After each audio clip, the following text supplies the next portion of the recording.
Halo, selamat datang lagi ya di sesi eksplorasi kita. Kali ini kita mau bedah materi yang Anda bawa nih dari HBR soal strategi. Fokusnya menarik banget. Gimana caranya meletakkan purpose atau tujuan inti itu jadi jantungnya strategi. Nah, sumber-sumber ini kasih lihat kenapa dan gimana cara efektifnya. Oke, kita langsung aja ya. Apa sih maksudnya menempatkan purpose di inti strategi itu? Kedengarannya lebih dalam dari sekedar, kalimat manis di laporan tahunan gitu kan? Oh jelas bukan, beda banget. Sumber yang Anda kasih itu negesin kalau purpose yang beneran kuat, itu ya menjelaskan siapa kita sebagai perusahaan. Terus ngasih dorongan kuat buat bertindak, dan sifatnya itu aspirasional, ngajak maju gitu. Aspirasional ya? Iya, jadi bukan sekedar kalimat umum kayak memperkaya hidup orang, atau cuma deskripsi bisnis yang udah jalan, misalnya memenuhi kebutuhan finansial nasabah, itu beda. Oke. Jadi soal identitas dan arah yang lebih fundamental ya. Ada contohnya nggak dari materi itu? Biar lebih kebayang. Ada. Mars Pet Care itu contoh yang bagus disebut di situ. Mereka punya purpose, dunia yang lebih baik untuk hewan peliharaan. Jelas banget kan? Iya, jelas. Nah, ini bukan cuma slogan di tembok kantor. Ini langsung mendorong aksi strategis yang nyata. Misalnya nih, mereka jadi lebih fokus ke, efek pengganda. Efek pengganda. Gimana tuh? Jadi, gimana caranya divisi makanan hewan sama divisi kesehatan hewan, mereka itu bisa saling dukung, saling kuatin gitu. Kan jadi sinergi. Oh, oke. Jadi lebih terintegrasi ya antar bagian bisnisnya. Betul. Terus mereka juga bikin program buat dukung startup-startup baru di bidang perawatan hewan. Cara pandangnya jadi berubah, jadi outside in. Fokusnya keluar dulu.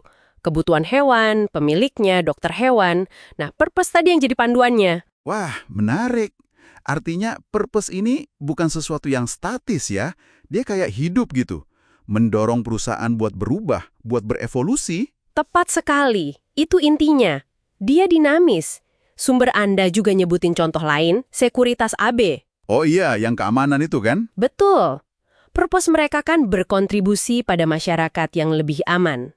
Nah, ini yang memandu evolusi mereka. Mereka nggak puas cuma jadi penjaga fisik aja. Purpose itu yang dorong mereka masuk ke area baru. Keamanan prediktif, pakai data, teknologi. Jadi lewat akuisisi, investasi gitu ya? Iya, lewat situ. Jadi ini bukan ninggalin bisnis inti loh ya, tapi lebih ke ngembanginnya, sesuai sama tujuan inti mereka. Terus, ada lagi contoh yang, wah ini lumayan dramatis sih di sumber Anda. Neste. Neste, perusahaan minyak itu? Iya, dulunya penyulingan minyak. Bayangin, mereka berani rombak total bisnis intinya jadi pemimpin di bahan bakar terbarukan. Wah, itu lompatan besar banget. Besar banget. Dan ini dipandu sama purpose. Padahal ya tantangannya gede banget. CEO-nya aja di awal-awal itu sampai didesak mundur loh. Serius? Iya. Tapi karena purpose-nya kuat, itu jadi kayak jangkar gitu pas lagi ada badai perubahan radikal. Ini nunjukin seberapa kuat purpose itu bisa ngebimbing strategi. Gila, contoh-contohnya kuat banget ya, dampak strategisnya. Tapi, gimana caranya biar purpose ini beneran jalan di lapangan? Maksudnya biar nggak cuma jadi konsep bagus di atas kertas atau di presentasi aja. Nah, ini dia poin penting banget yang ditekankan di materi Anda. Peran aktif pemimpin. Pemimpinnya ya? Iya, nggak cukup cuma netapin purpose terus udah. Mereka tuh harus secara aktif, terus-menerus, nilai lagi. Gimana sih purpose ini nyambungnya sama strategi yang lagi jalan?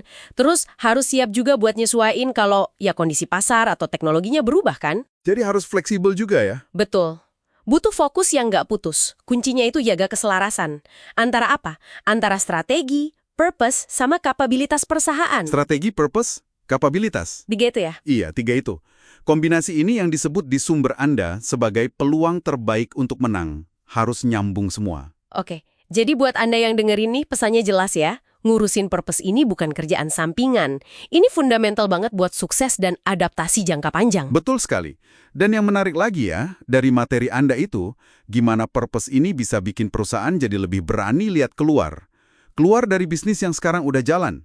Bisa buka jalan ke ekosistem baru yang mungkin tadinya nggak kepikiran. Contohnya gimana tuh ekosistem baru? Ya, misalnya Mars Pet Care tadi, dengan fokus ke dunia hewan peliharaan yang lebih baik, mereka bisa aja masuk ke area kayak asuransi hewan, adopsi, atau teknologi pendukung lainnya.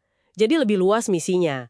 Purpose ini bisa bantu ciptain nilai lebih buat pelanggan, seringnya dengan cara ngerespon tren, bangun kepercayaan atau ngatasin pain points pelanggan.